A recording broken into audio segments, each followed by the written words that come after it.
Muito bem, estamos de volta e no segundo bloco vamos falar aqui sobre direito penal. A gente não tem visto muito essa especialidade na mídia, por isso convidamos o doutor Márcio Machado Garcia, advogado, para falar sobre essa parte do direito. Doutor Márcio, prazer enorme recebê-lo, seja bem-vindo. Prazer é todo meu, agradeço o convite. Olha, Márcio, as pessoas em casa estão sedentas em saber um pouco mais sobre essa especialidade. Nós temos alguns crimes com maior gravidade, menor gravidade, se fala muito em doloso, culposo, a gente vai ter tempo para explicar isso melhor para você em casa. Mas qual é o crime que tem a maior pena no Brasil? Bom, hoje nas nossas leis penais, né, o crime mais gravoso é a extorsão mediante sequestro com resultado morte, porque é um crime que compõe 3 tipificações, que é a extorsão, o sequestro e o resultado morte, que atenta contra a liberdade individual da vítima, contra o patrimônio e a integridade física. A pena varia entre o mínimo de 24 e 30 anos e é considerado como um crime hediondo. Puxa vida, e é uma pena longa, não é? Parece que agora a OAB, enfim, o próprio Congresso Nacional está muito preocupado com essa questão, inclusive com os criminosos de alta periculosidade, a questão do regime aberto. E eu acho muito bom isso. Aliás, eu tenho uma pergunta aqui do telespectador, que é essa. Existe a possibilidade do condenado à pena privativa de liberdade em regime aberto cumprir a sua pena em prisão domiciliar? Existe essa possibilidade, mas é uma possibilidade excepcional, né?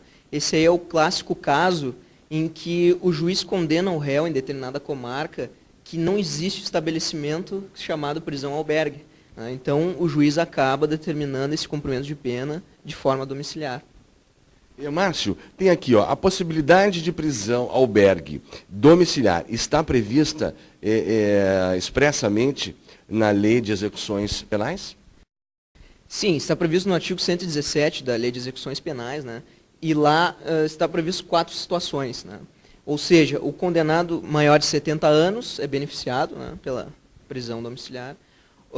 O apenado com acometido de doença grave, por exemplo, a AIDS ou leucemia em estado terminal, a condenada gestante e também a condenada que possui filho menor, que tenha doença mental ou doença, algum tipo de deficiência física, né? O importante só salientar aqui é se esse rol é taxativo ou não, né? Nos últimos anos o STJ tem entendido que esse rol não é taxativo. Como eu falei anteriormente, há casos em que o regime é aberto, por exemplo, em Porto Alegre ou em outra comarca, não há vagas. Então, quando o apenado progride de regime, né, ele não pode ser mantido no regime mais gravoso pela falibilidade estatal. Então, essas excepcionalidades acabam sendo comportadas no caso concreto. Doutor Márcio, o condenado a regime aberto e semiaberto, ele tem o direito de apelar em liberdade? Bom, antes existia uma vedação legal, né? Antes de 2008 existia lá expressamente no Código de Processo Penal, dizendo mais ou menos o seguinte, que o réu que está respondendo o processo, no momento que ele pretende recorrer da sentença, ele era obrigado a ser recolhido à cadeia, certo? Só que essa vedação legal acabou por terra caindo, né? Em 2008. A partir de 2008 foi revogado esse dispositivo. Ou seja, o entendimento dos tribunais até então era o seguinte: por que recolher o réu à cadeia se a própria pena que ele foi condenado não comporta uma prisão expressiva, né? Então, os tribunais têm entendido, e como hoje não há previsão legal quanto a essa questão, que isso fere o princípio da presunção da inocência ou o princípio da não culpabilidade, que diz o seguinte, que ninguém será considerado culpado senão em virtude de sentença penal condenatória irrecorrível.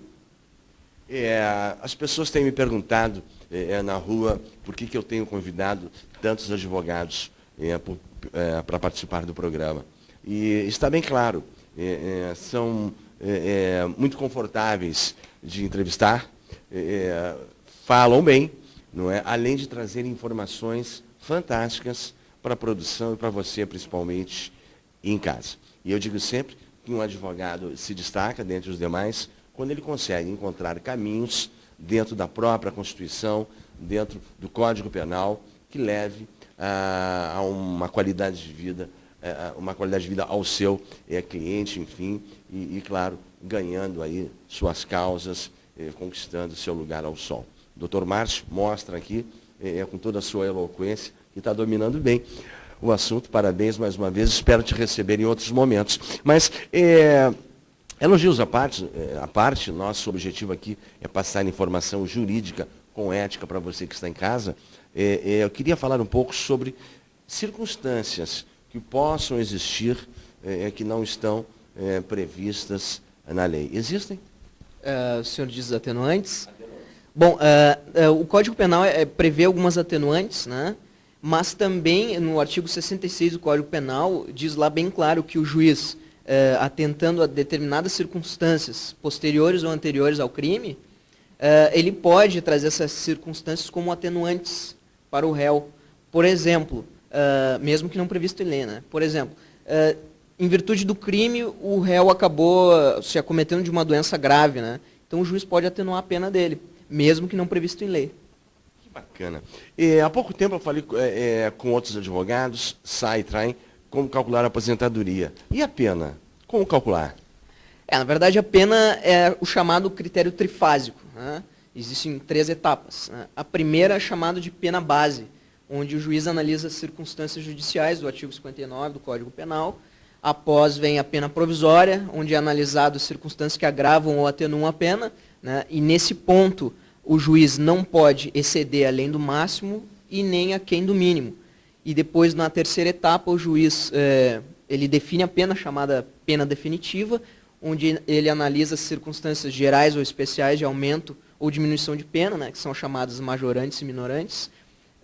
E nesse ponto, o juiz pode exceder além do máximo ou aquém do mínimo. Olha, Márcio, eu já sou teu fã, tá?